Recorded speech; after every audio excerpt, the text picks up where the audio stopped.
In today's show, it's a crossover episode talking with Gavin and Alex of Locked On Knicks about a potential trade revolving around the Blazers' number 7 overall pick and Knicks forward Julius Randle. Welcome to Locked On Blazers. Let's get into it.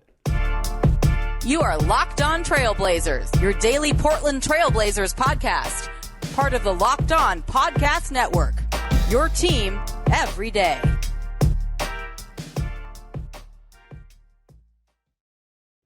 What up, world? It's your past first point guard, Trailblazers reporter Mike Richmond. You're listening to another episode of Locked On Blazers, part of the Locked On Podcast Network, available wherever you get podcasts and also on YouTube. Thanks for making Locked On Blazers your first listen every day, free on all platforms, 5 days a week.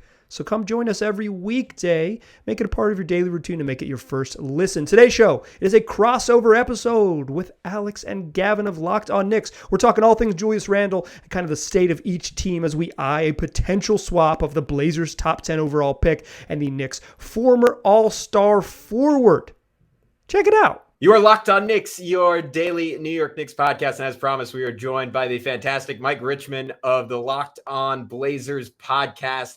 And Mike, I want to just start as macro as possible with you. What is going on in Portland, man? We've talked about in our pod like a little bit just around the rumors that the Blazers might be willing to trade this 7th pick, but it seems like a team kind of caught between two identities because you still have, I mean, arguably the greatest player in franchise history in Damian Lillard. Obviously, he wants to win in a real way, but then you have Anthony Simons. You have this team that essentially tanked down the stretch. You have that top 10 pick. What is the identity of this team and what are they striving for at this point?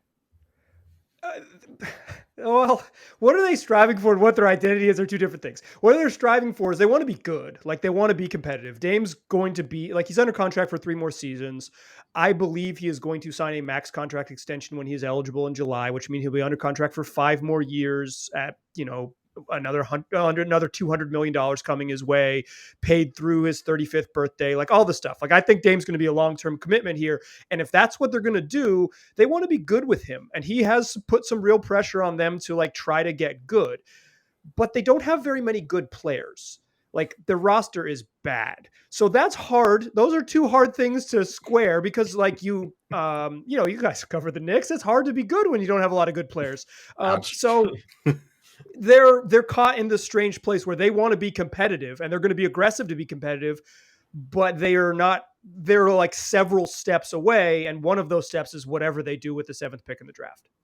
Yeah. So this is, I was going to ask what the general situation is with Dame because it seemed like that was teetering on the brink of collapse. Like this time last year. Yeah, last July, he was like, I haven't made up my mind what my future will be. And that was kind of the first time we'd ever heard him say that, which everybody hears that loudly when someone like Dame says it.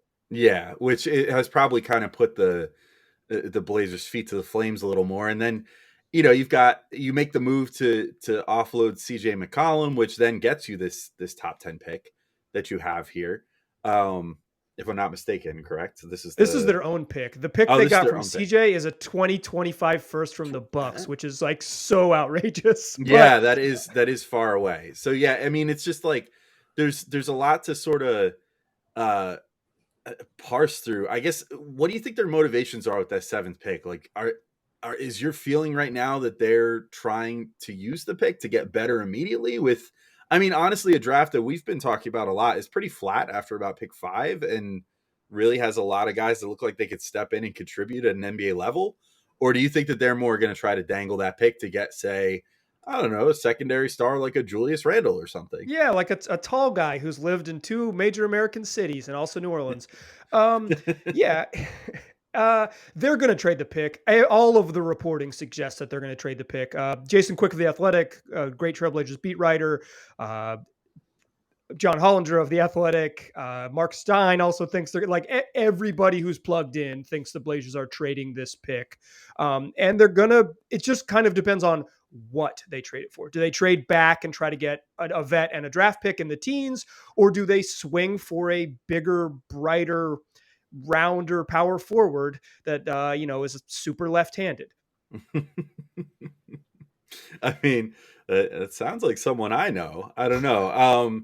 I mean, I guess I'll ask you, out of curiosity, what do you think what do you think of Julius Randle? Quite frankly, I mean, just on a personal level, like I think there's something maybe to be said. As someone who has now watched him for a couple of years, I think maybe a humbling would be good for him in many ways, and he might actually reclaim some combo of the really good things that he showed in New Orleans and the really good things that he showed with the Knicks, if he could just be thrust into an environment where he's obviously not the number one, which would obviously be the case in Portland, where like Dame he's the alpha and the omega there. Like there's no way that Julius Randle can walk into that locker room and be like, I'm the man here. Like you're number two, period. Like that's how it's going to go.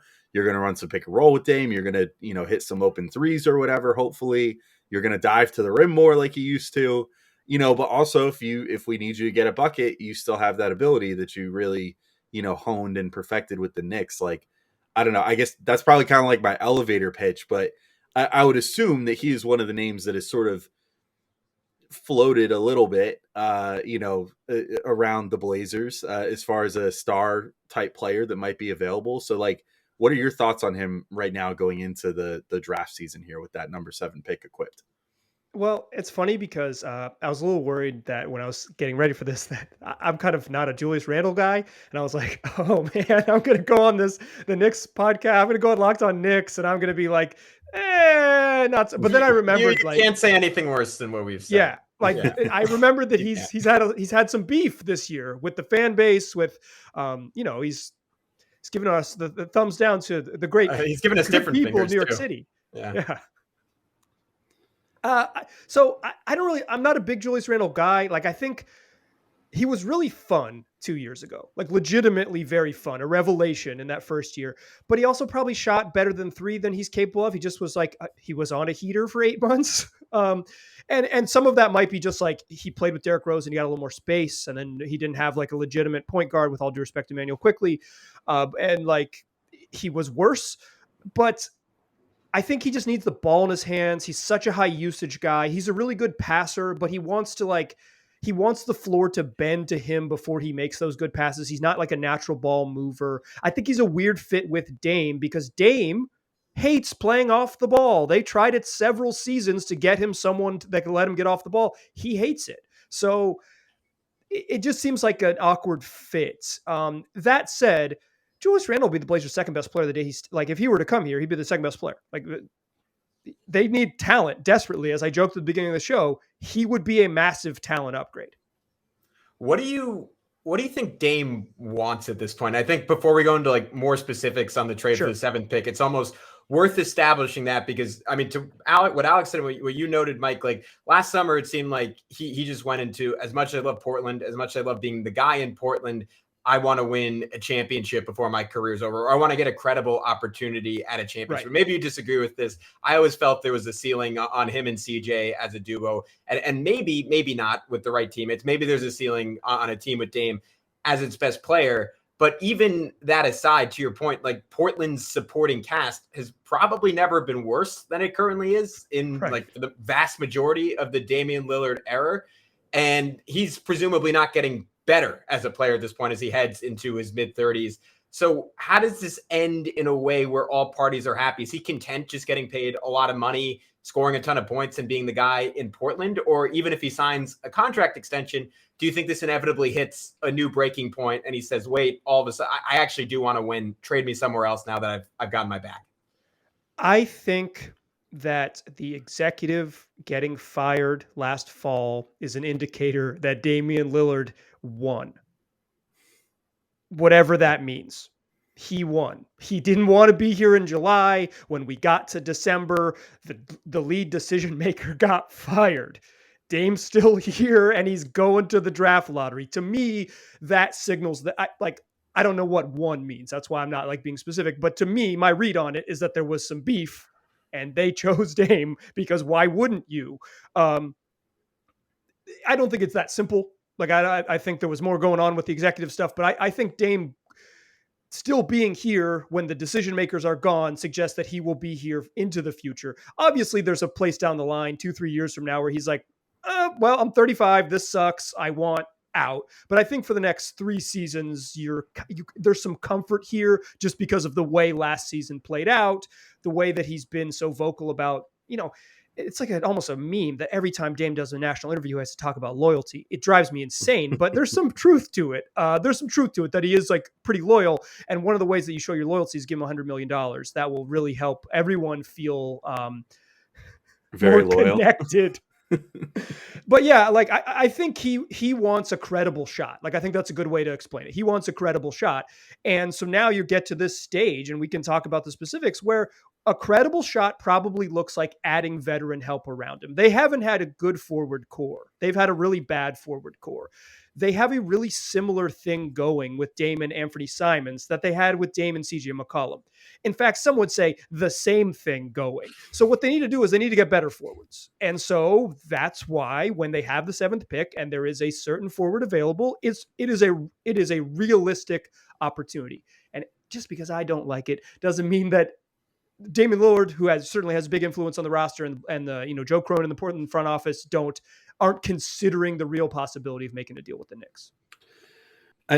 Here's something interesting because you mentioned Simons and the fact that they have a pretty similar, if not almost exactly the same thing going with him that they had with McCollum, which is probably why they felt inclined to say, you know what, let's get what we can for CJ McCollum right now, when he's probably at his highest value that he'll ever be as he hits, the decline of his career in all likelihood.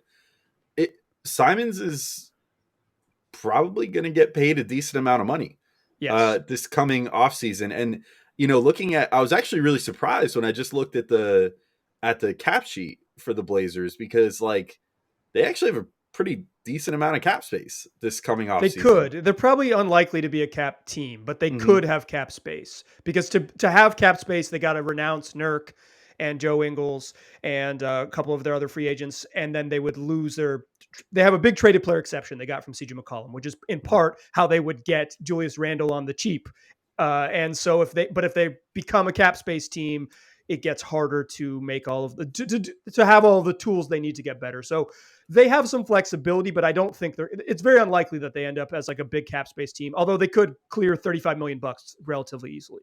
Yeah, that's the impression I'm getting looking at their cap sheet is you'd have to make some pieces go around. I guess what I'm trying to get towards is there's 2 major free agents on the team this coming off season. There's Simons and there's Nurkic. I was actually going to start with Simons, but we'll save him for a minute.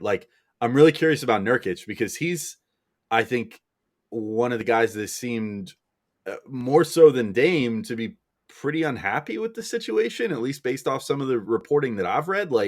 He seems like he's basically fed up at this point. So, and he's going to be an unrestricted free agent. He's been, I think, pretty underpaid for a while now, right? He signed like a 4 for 48. He hit free agency off kind of a down year and he signed 4 for 48. He has probably outperformed that. Availability is a big thing with Nurk. Obviously in 2019, he got hurt and then missed an entire year. So you could say the freebie $12 million he got for not playing for an entire year kind of makes the whole thing not worth it. But he probably this season outperformed his contract. I think that's fair. Yeah. So, where does that stand? Do you think that he's gone? How much harder does that make life for the Blazers if he walks and you don't get anything for him? Because you're just talking about a talent deficiency. He's been one of the most consistently good player when healthy, big caveat. Right. But I mean, when he's been healthy, he's been a great performer for them. I think every time I've watched him, I've always come away impressed.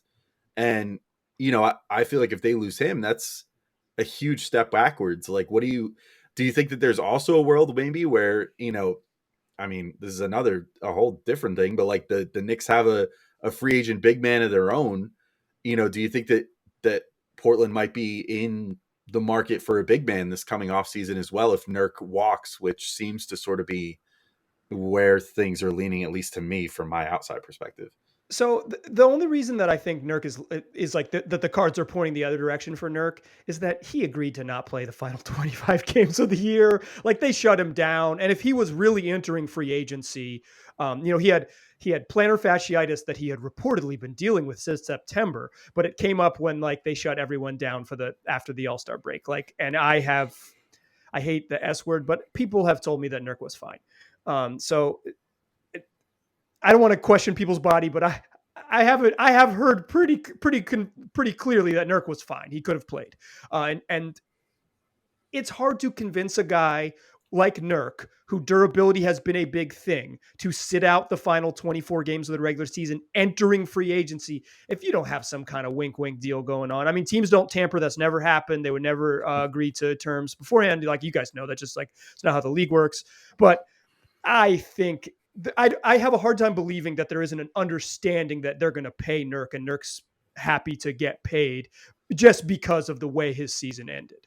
Today's show is brought to you by Prize Picks. It's daily fantasy made easy. I love playing Prize Picks. I use the app, but you can also visit their website at prizepicks.com. But when I'm using the app, it's a ton of fun. It's easy to win some money. You can make an entry. You just pick between 2 and 5 players. You pick your over-under based on the projections set by Prize Picks. So we're talking points, rebounds, assists. You pick over or under the line set by Prize Picks, and if you get it right, you can win some money. You can win up to 10 times on every entry, but you don't have to get them all right to win money. You can get 3 out of 5 and win some money, or 4 out of 5 and win some money. Whatever it might be, you can find a way to have fun. And right now, my listeners get $50 off their $50 free dollars deposited in their account when a player on their first entry scores a single point. So add Steph Curry to your first entry, enter that promo code NBA, and when Steph Curry scores 1 point, you'll get $50 in your account. Use that promo code NBA when you're signing up on prizepicks.com or when you download the app. That's Prize Picks, daily fantasy made easy. All right, I'm going to drop you back into my conversation with Alex and Gavin, talking all things Knicks and Julius Randle. All right, moving on then to Anthony Simons. There is a fixation with the New York Knicks rightfully on Jalen Brunson as the dude that they have to get at point guard this offseason. And the pivotal difference, obviously, between him and Simons is that he is unrestricted. Simons is restricted. So the only way I can phrase this is Simons, who was just, at least offensively, I can't speak to his defense, was at least spectacular down the stretch of the season. If I'm remembering correctly, like just flat out one of the best 3-point shooters in basketball. I mean, especially off the dribble down the stretch of the season, and very young because he came into the NBA at like 19, again, if I'm remembering correctly. Is there a number that would be too high for Portland to bring back Anthony Simons, or is there no world where they're letting that kind of talent go? Because to your point, I mean, like however problematic the Dame CJ dynamic is, it's better than Dame and I don't fill in like random bench guys, Josh Hart, LRB, whatever, whoever you want to say in there. So is it a sure thing, I guess, that Anthony Simons is back on the Blazers, no matter what ridiculous offer another team throws his way?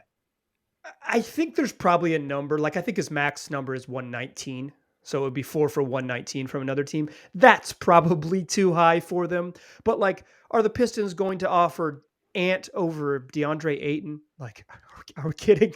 Like, if you're choosing which guy to give the max to, is Anthony Simons going to get that over DeAndre Ayton? Or even like Miles Bridges, another restricted free agent on the market? Like, I think those dudes are just straight up, have just so much more production that like, if a team is going to throw max cap space at someone, it's going to be those two gentlemen. I think Ant comes back. I think like 4 for 90 is pretty much in his range. I think 4 for 100, if his agent really squeezes the Blazers, is definitely in the range. But I think they're going to pay him, because if you trade CJ and you do all these things and then you lose and then you cheap out on Ant, then Dame leaves. Like, then he leaves. So I think part of the plan was clear the books, re-sign Ant, probably re-sign Nurk unless you find a sign and trade, and then build with your parts, your other tools when you, as an over the cap team. And those other tools are this draft pick they can trade, and a big traded player exception to absorb a big contract, and some flexibility down the line to like have a Julius Randle on the roster making $25 million a year, and say like, we don't have other bad money on the books, so we can afford it. Okay, well, you brought it back to Julius Randle. I'm just going to ask the question, point blank period, that I'm sure that everybody listening to our show right now wants to know the answer to. And you know, you could say this purely from your perspective. You can throw in like, you know, if the S words have said anything to you, or if you have any general idea. But let's just say a deal is offered. It is more or less Julius Randle for the 7th pick. And let's say that the Knicks also say, we'll take Eric Bledsoe, and I could see he's got a partially guaranteed deal. I don't know how much of that is guaranteed or whatever, but like they say, like, we'll take him and take on the onus of waiving him and eating whatever money he's owed.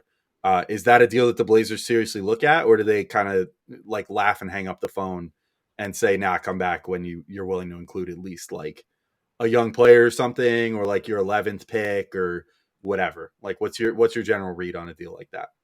My read is that they would absolutely consider it because they want veteran help, and Julius Randle, like I said, would be the second best player on their basketball team. Blazer fans are going to hear that and be really mad that I disrespected Nurk and Ant. And I'm sorry, y'all, but I don't even like Julius Randle, and I think that's true. Uh, but like I think they would consider it. I think they would consider it because I think they're going to move that pick for some flavor of veteran help. Whatever that might be. The big name that they've been linked to is Jeremy Grant. Do I think trading the 7th pick for Jeremy Grant or Julius Randle is a good idea? Hell no, I do not. But I am not someone about to celebrate my 32nd birthday in July with a real obsession with winning a championship and a great deal of power in the Blazers organization. That's another dude. I'm just a podcast host who's like, reads the cap sheet. I think. Well, let me turn this back on you. Let me ask you: are the Knicks so willing, in your view, to get out from under Julius Randle and kind of start the next era that they would say 11 and Julius Randle for 7 and like the 36th pick in the draft, and we'll see what happens? Like, is that a realistic pitch back to the Knicks as a counteroffer? Yeah, it's Alex, let me know if you concur on this. It would be a situation of who's available at 7, and I think that would be a draft night type decision. Like, is a Shaden Sharp someone that the Knicks just see with all their Kentucky connections and say, we're pretty sure this guy's going to be a star. We know he's not going to make it to 11. Let's take that swing, because I think there is a general willingness to move off of Julius Randle. We had Mark Berman of the New York Post on last week, and he was talking about how Obi Toppin really opened some eyes with his play down the stretch last season, and that created this notion within the organization that, hey, we might have a really good power forward here. For whatever Julius brought a season ago, there's a lot of problematic off the court stuff. There's a whole lot of problematic on the court stuff last season. We can maybe get rid of this headache and actually turn him into a positive asset. You mentioned John Hollinger earlier. He put out the notion a little while ago that Julius was flat out, no qualifiers, a negative asset at this point. That there's been other people who have said similar things. Alex and I have kind of pushed against that, and we're both of the mind like it only takes one team. And there are still teams who see him as the guy who made second team All-NBA a year ago, and just don't really have another pathway to acquiring anyone who's been in that conversation in recent memory. So I do think he's an asset. I do think he's one the Knicks are willing to move off of. The question of whether they'd include 11 versus like the future Dallas pick or some lesser asset, I think the dream for the Knicks would be that they could somehow end up with 7 and 11, maybe package those to move up even further in the draft, because I don't know if they want to take 2 rookies. But Alex, I'll throw that your way, because I don't even think that's a scenario we've discussed where they'd potentially end up with the 7th and the 11th pick, just because the idea of just trading Julius Randle straight up for a top 10 pick is kind of mind blowing to me. Yeah, I think I'm mostly with you. I think that if I mean, this is completely, no sourcing, no intel of any sort, but like my general thought would be that they would probably try to go like Julius Dallas pick for number 7, especially if they could also say to Portland, like, yo, we'll take, like I said, like, we'll take back Eric Bledsoe and just save you guys the money, whatever, like do a little favor for you here or there. Maybe even just say, hold on to that 36 pick as well, and we'll give you this Dallas pick because it's going to be like 20 somethingth pick. So you can have that. That's cool. I think that would be their ideal. I don't think they would hang up the phone, depending on, like Gavin said, who's there at number 7. Like, I think there's a world where maybe they fall in love with, even if it's not Shaden Sharp, who I think will probably go in the top 5. Maybe it's, maybe a Jaden Ivey falls and maybe they're super in love with him, which they should be because he's like perfect for the team. Or maybe it's like Keegan Murray. Like maybe Keegan Murray falls and then they're like, look, this is a seamless fit. This dude will come right in and be able to do, at least some of the stuff that Julius was doing and be much younger and, more malleable, less likely to sort of hijack things. And we can also elevate Obi over him and have him back up Obi instead of vice versa. And let Obi kind of take over as the new starting power forward. I think they would prefer, like Gavin said, to hold on to both those picks and then maybe even try to package those one more time and move up and see if they can maybe get like Detroit to sway or something and let them get like a Shaden Sharp, because I get the feeling they would really love to go for him. But I don't think you're getting a Jaden Ivey or Shaden Sharp without getting inside the top 5, because that seems to be like the more or less consensus top 5 right now. They might also just love staying at pick 7. Like, I have a favorite in the draft, Dyson Daniels, who's I'm seeing a lot of stories about how he's generating top 10 buzz now.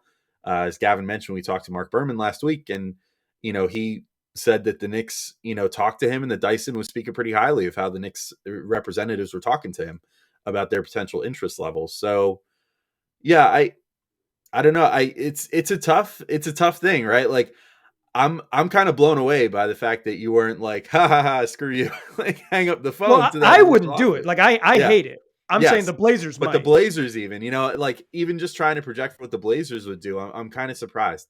I think the Knicks would really be trying to get something else back in that deal. Yeah. Maybe it's even just saying like, okay, like we'll do 11 and Julius if we get 7. What was it? Pick 36. Yeah, 36. 736 and Keon Johnson, maybe like just give us another ball of clay, give us another something to play with here, know, like the guy who's 2 years away from being 2 years away. We'll take him and we'll see what we can do. Maybe it's something like that. I don't know, but I do think there's a world where they would entertain it. I also think that there's a world where potentially the Knicks front office is still looking at him like, no, I think we can still milk more value out of him. And just like the situation with Dame, the situation with Julius is kind of confusing too, because like we were thinking, oh, it seems like Julius is on the outs. He like pouted after the Knicks young players had a big comeback in one game against the Bulls, which was really bizarre, and like stormed off the court, even though his team just won a big comeback game. And, we thought like, oh, this must be it. And then he was sitting courtside with, Worldwide Wes and whoever else showed up to the Dallas and Utah game. And it was like, oh, all right. Is he like recruiting with them right now? Like, what the hell is going on here? So I don't know. It's a tough situation to read. So I don't know if the Knicks still view his value one way or the other. But again, if it was me, I would jump all over that deal, even if it was just a swap and you just get like another second round pick or something, because then they could use their second round pick of that Blazers second round pick and potentially trade back into the first round, maybe to their magical spot of 25. At which they turn into just great rotation players every single year. But they always find a rotation player at that spot. They're great at the 25th pick. So I would definitely, like that deal that you said, I would definitely consider it very strongly. Today's show is also brought to you by RockAuto.com, the family business specializing in helping do-it-yourselfers for over 20 years. You can save time and you can save money by using RockAuto.com. That's 30, 50, or even 100% savings compared to when you go to a chain auto parts store or when you go to the dealership. There are so many makes and models on the road, it's impossible for those other retailers to offer all of the parts for your car, but not RockAuto.com, because they've been doing it for 2 decades and they specialize in helping folks. They got everything you need, and their website's super easy to use. So why don't you go over to the website right now, rockauto.com, see all the parts available for your car or truck, and while you're there, write Locked On in their How Did You Hear About Us box. That way they know we sent you. Amazing selection, reliably low prices, all the parts your car will ever need. rockauto.com. Still a pass first point guard, still Mike Richmond. You are still listening to Locked On Blazers. Let's finish up this conversation the good folks at Locked On Knicks as we put a bow on our Julius Randle to the Blazers thoughts and maybe share a little positivity of how Randle can truly help if he gets back to the height of his powers. So I guess if I can hijack this again, please. What has, in your eyes, from second team All NBA Julius Randle, like what other than he shot 20% worse from 3, what really changed from the guy who was one of the 25 best players in the league to whatever he was this year? It was here.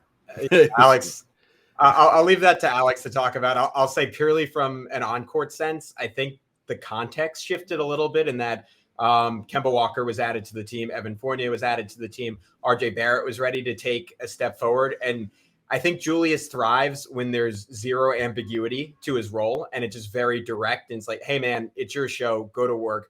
And where he was sort of magical, I mean, it was number one, it was the shot making, right? Like 3-point shooting, way beyond anything he'd done in his career. Even more than that, it just seemed like he was automatic on these super tough turnaround fadeaways. Like he looked like, honestly, like his initial mentor when he came into the NBA, Kobe Bryant, at times working in the mid post, working from the elbows. And it was that combined with like a little bit of the power game that defined the early parts of his career, but even that wasn't all that present last year. And the shot fell off. And even more than, or along with the shot falling off, last year it felt like he just knew where everyone was on the court at all times, and he could dictate the action by playing bully ball, drawing a double team, and then throwing like a no-look hook pass across the court on the dime to Reggie Bullock on the opposite wing. Because that's what Reggie Bullock did, right? He sat on the wing. But then he's playing with all these guys this year that wanted their own offense, wanted their own roles, and it wasn't quite as clean. His role wasn't quite as defined, and it was almost like he is kind of a robotic basketball player to some extent. And it's almost like he malfunctioned and didn't know where those pre-assigned reads were anymore. And a lot of his passing went away. And then his effort, and Alex, I'll throw this to you to rant about, or maybe just be very brief about, because you spent enough time on it. His effort just fell off a cliff. And there were just so many times, like, you would just see him screaming at a ref instead of running back on defense, or just look disinterested when other guys were going off. And he frankly wasn't a very good team player this season. I think you can boil it all down, at least to the between the ears stuff, which I think is definitely the biggest thing. Because look, for most players, if the new foul rules at the beginning of the year were affecting your play, or if having crowds back was affecting how you were shooting, or whatever, you adjust and you make those things better. And that's how the great players sort of, like we saw, for example, a much hated player to us, Trae Young, like he started off the year really struggling thanks to the new officiating and stuff. And then he figured it out and he finished the year really good and looked really good still. Julius never really did that. I think you could boil it down to like one thing that he said, and it was in the very first game of the season. He's coming off a All-NBA second team, performance, and, leading the Knicks back to the playoffs the year prior. Every person in New York loved him to death and was super excited for this coming season. And in the first game of the season, he's making buckets down the stretch of a 2-OT game against the Celtics. And the first thing that he thinks of to do is like start screaming at the crowd, and to nobody in particular, "I want my respect." And it's just like, that sort of felt like what this whole year was. Like, he thought, I've made a leap to, the upper echelon, the top 10 to 15 players in the NBA, thanks to being a second team All-NBA guy last year.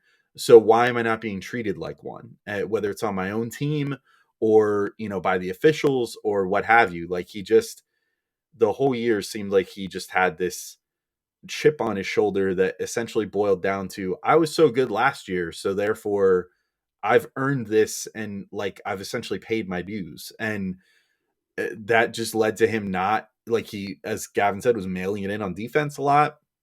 There was like at least 3-4 instances of every game where you could see him not making a read, not making a rotation. That was literally all he would have had to do, is just stay somewhat alert, and he could have made it, but he kind of just decided not to play on that end for stretches of this year. He off the court, there was telling fans, like, say, "Oh, what did the thumbs down mean to the fans?" "Oh, it meant F you," to the fans. It's like, that's very candid and very, just because they were booing you because the team was doing terrible, and then you guys turned it around, then they cheered for you. Go figure. Like, that's how these things work. That's like, New York, man. Exactly. That's every team. My God, like, any team's fans will boo their team if they come out and they're dogging it. It's like, that's not exclusive to New York. And, I don't know. I think it all boiled down to things just sort of went downhill. And then mentally, I don't want to speak to, like, try to be an amateur sports psychologist. I said this all year, but like, something was clearly off. I don't want to speculate as to what it was, but like, something was off with him this year. And it had to do a lot with his relationship with the fans, I think. And just adjusting to having fans back in the building, I guess. And like having to be held accountable on an off shooting night or something. It also doesn't really help that Obi is like the most loved player on the team. And so if Randle was dogging it a little bit, fans would immediately start chanting Obi, like trying to get Obi on the floor. I get the feeling that probably didn't rub him the right way as well. It was just a lot of different factors. But I do think, again, I think a lot of it came down to, he thought, I should be the man on this team. And then especially like down the stretch too, once RJ Barrett kind of started getting slotted into that role more than him, I think that rubbed him the wrong way. that's why I do think, though, there is a chance that maybe something could work on a team like the Blazers with a defined number one, because I think there's no way that he could walk into that situation and say, no, you're wrong. Damian Lillard should not be the number one. I should be the number one. And maybe then you can talk him back into, like, Julius, you're a big guy. Like, why don't you go back to doing what you did in New Orleans and being like a 92nd percentile roll man in the pick and roll, right, and, you know, working off of somebody. So there's a lot to it. I can't think, and, you know, I've been following the Knicks for probably 22, whatever, out of my 32 years of existence. Like, I can't think of another scenario where there was ever such a, like, reach the highest highs and then plunge to the lowest lows situation in 3.5 months. Yeah, in Knicks history. So it was a really bizarre situation. It was bizarre for us to cover it, and we still don't really know the answers, I feel like. But he still said he's committed to the team. Leon Rose has still said they're committed to him. But I kind of feel like that's just talk at this point. I feel like they are going to potentially look to move on. But I don't necessarily know that he's, like, broken, per se. I think things just kind of have officially broken down with the Knicks more so than anything. Is second-year Tibbs a thing? It was, like, something. Is that it? Is that it? Like, is this just like the poison of a second year of Tom Thibodeau? No. Is there anything there? No, Tibbs, if anything, empowered him too much. Like, that was the biggest thing. Tibbs needed to step in and get on his case more. And instead it was kind of like there was a certain code of conduct that existed for everybody else, and then a certain code of conduct that existed for Julius Randle.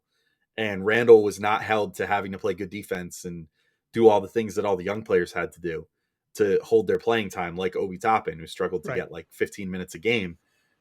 He was allowed to basically just go do whatever the heck he wanted on the court, and he would have guaranteed 35 minutes waiting for him. So I guess you could say that that's like the Tibbs effect in some ways, but it's not the way that we would typically describe it, that he's like worn a guy out. It's the reverse. Yeah, exactly. It's not like they ground each other's gears too much. It's almost like Tibbs liked him too much and empowered him too much and created strife that way, you know, where it was just like Tibbs was too lenient on him. I don't know, Gavin, did you have any sort of different read on that situation? No, I think that's exactly right. And I think it was ultimately very counterproductive, because as much as the Knicks team is just filled with seemingly very good dudes and very good teammates and guys who I think by and large, like, loved Julius a year ago, and especially the younger guys on the team probably saw him as like a mentor and a leader. I can't imagine. I think that had to create some resentment. And when you saw things get really bad by the end of the year, like that aforementioned Bulls game, I would think, just connecting the dots here, part of that was that a lot of resentment had built up to him, and the fact that Julius could spend like an hour screaming at a ref and like not getting back on defense, but Obi Toppin like missed one 3-pointer in the wrong way and he was immediately pulled out of the game. Like, I can't imagine if you're Obi, like, at some point, like, there was probably resentment going both ways there, which is weird to say because Obi Toppin seems like the happiest, go luckiest, like, nicest dude in the world. But I think some of that was going on. I will say, if you want to just say something positive about Julius Randle, just in case any important decision let's makers, close with something nice. Yeah, and in case any important decision makers in Portland are listening, which I doubt, but you never know. Oh, I bet some low-level decision makers listen every once in a while. So let's see what there you go. If any of y'all made it to 35 minutes. That's where the good stuff comes in. He had this 7-game stretch. I think it was, Alex, it was right before the All-Star break, right now, right after. Yeah. It was right before the trade deadline where he saved his job, essentially. There you go. Where he averaged something like about 30 points, like 10, 11 rebounds, 7, 8, 9 assists per game. And every night was just killing it. And the key to that was he was bringing the ball up the court a lot. And out of nowhere, he went from playing at like the most stagnant pace in the world and looking like a turtle, like mid-stroke, to really like speeding it up and being hyper aggressive and throwing his body around. It was like someone like just took him aside and shook him and said, "Hey, you're like 6'7", 260 with inhuman coordination at that size. Take advantage of it. You don't have to shoot pull-up 2s or pull-up 3s every time around." And he started just bulldozing people. In turn, he got a little bit of confidence. The jumper came back to some extent. And he's 27 years old. Like there's so much ability in there. There's a great basketball player in there. When he rolled to the basket this year, even on a Knicks offense that didn't have a lot of other threats, like he would just create these great openings, and he could really swing the ball around on the short roll because he is like, even when he doesn't have his pre-assigned reads, he's still a talented passer, but he just has to get the ball on the run. He has to play with pace. And the thing about Damian Lillard, and to your point, this would take maybe some sacrifices from Lillard and some really big sacrifices from Randle. Those two running a pick and roll with a guy like Dame, who, I mean, after Steph Curry and along with Trae Young, like more than anyone else in the league, you have to guard 35 to basically 40 feet from the basket. Julius rolling into huge amounts of space with his size and speed and passing ability is scary. Like if he buys into that role, that's one of the more dynamic offensive duos in basketball. And I don't think it's an exaggeration to say there's a reason this dude was second team All-NBA. He's immensely talented. And even in that second team All-NBA year, I don't think he was taking advantage of the full extent of his abilities because he stopped going to the rim quite as much as he did in previous seasons. You combine all the best parts of his game, there's a tantalizing player in there. And I think Dame is about as equipped as any point guard in the league to unlock the best out of him. If you want to make a case for why Portland should do that and why he might end up being worth more than the 7th pick. Can he be a good defensive player? I know that when absolutely. they were good, a lot of it was that they had good center play, and they kind of lost that last year. Can he be a good defender? Yes, absolutely. He was a great defender in 2021. I mean, I wouldn't even just say a good defender. Like he was great. He was the star of the show on defense on some nights, with his one-on-one defense and stuff like that. Like he would get a switch on to like Luka or something like that, and totally own that matchup and play great. So I think he could definitely, I mean, he's great at keeping guys in front of him. His team defense, especially if his lock-in level isn't as high as it should be, leaves a lot to be desired sometimes, but especially like on switches and stuff, nobody can really punish him on a switch. Like he can stand up a center. He can, rotate with a guard. He can do whatever. Like his hips are very flexible. He's built like a, brick S house. Yeah, he's huge. He's a big dude. Different S that time than the aforementioned S. Yeah, different S. Yeah. So yeah, he can and has been a not just a good, but like a great defender at times. And that was actually one of the biggest standout things of his 2021 as well, was seeing just how good of a defender he was that year. Oh yeah, they were a great defensive team. I just I felt like last year they're really missing how good Nerlens was that year, and definitely just a lot of Mitch Rob not being healthy. And that was a big part of it. But surprisingly, the Knicks were still like a top 10 defense this past year. They're an above average defensive team because they just had a good scheme and they executed it pretty well, even despite some of the guys like Kemba Walker being a total turnstile and Julius many nights not really caring. RJ Barrett's defense falling off a bit after he took on more of an offensive role.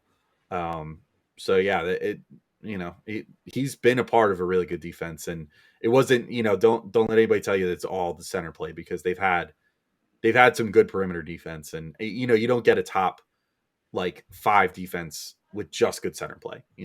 Everybody. I was mostly talking scheme stuff. Like the scheme is like, hey, we're going to funnel you to the rim, and there's going to be this octopus arm dude at the rim. But it's not all that. You know what I mean? That there was a lot of good individual defensive performances by. What's the Nerlens Noel thing? Is that he doesn't have real human hands? He has some other hands. I know this is like a Nick fan thing. Yeah. That was actually I think everybody came up with their own variation. One person on my website came up with like a little like video where it was various things that Nerlens Noel has instead of hands. But I think the most popular one was ping pong paddles. There you go. Ping pong paddles for hands, or balloons for hands. Balloons, I think, is the one I'm thinking of. Yeah. Blown up surgical gloves for hands. He's very S hands, I would say. Yeah.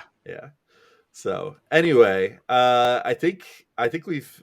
Wow. So I think if you made it this, if you're a Blazer fan, you made it this far on the podcast, it really got good for Julius Randle at the end. Pretty good pitch. Think about 7 and 11 for Julius Randle, or maybe 7 and the Dallas pick for Julius Randle. Think about it, because he would be the second best player on the team. Yeah, he definitely could be, especially behind an alpha like Dame Lillard. But Mike, thanks so much for popping on, man. We really appreciate you coming on and giving us this Blazers perspective, because, like I said, I think a lot of Knicks fans are really eyeing up that 7th pick, saying like, man, wouldn't that be nice to get back into the top 10, where a lot of fans wish the team could have been anyway, had they chosen to just tank like a normal team and rested all their players, but not under Tibbs. Never. Yeah, I mean, None of our guys had. had plantar fasciitis, unfortunately. Yeah, I None of them. watched a team aggressively tank. It wasn't particularly fun. It's not maybe was the fun. right strategic move, but it was Yeah. it was a brutal final 25 games in Portland. We've watched a whole 82 game season like that. Yeah, It's I not hear you. fun. Well, But anyway, thanks for having me. It was a ton of fun. I was about to say, do you want to let everybody know where to find you, online and all that good stuff? Where to find your work? Don't follow me on Twitter. It's a terrible place, but listen to the podcast at Locked On Blazers is that handle, and just search Locked On Blazers. You'll find us wherever you're looking for us. 5 days a week, free on all platforms. Never a dime will charge you. It's free. Just search Locked On Blazers. Tell your friends to do the same. And it's the only daily Trailblazers podcast. So get your fix in. Wow, what a world! There's so many Daily Knicks podcasts. But anyways, thank you so much, Mike. We'll be sure to have you back on if and when this trade does happen. If there's low-level decision makers, buy what I'm selling. We'll talk to you then. But until then, be good. And everyone listening, be good. We will talk to you all soon on Locked On Knicks.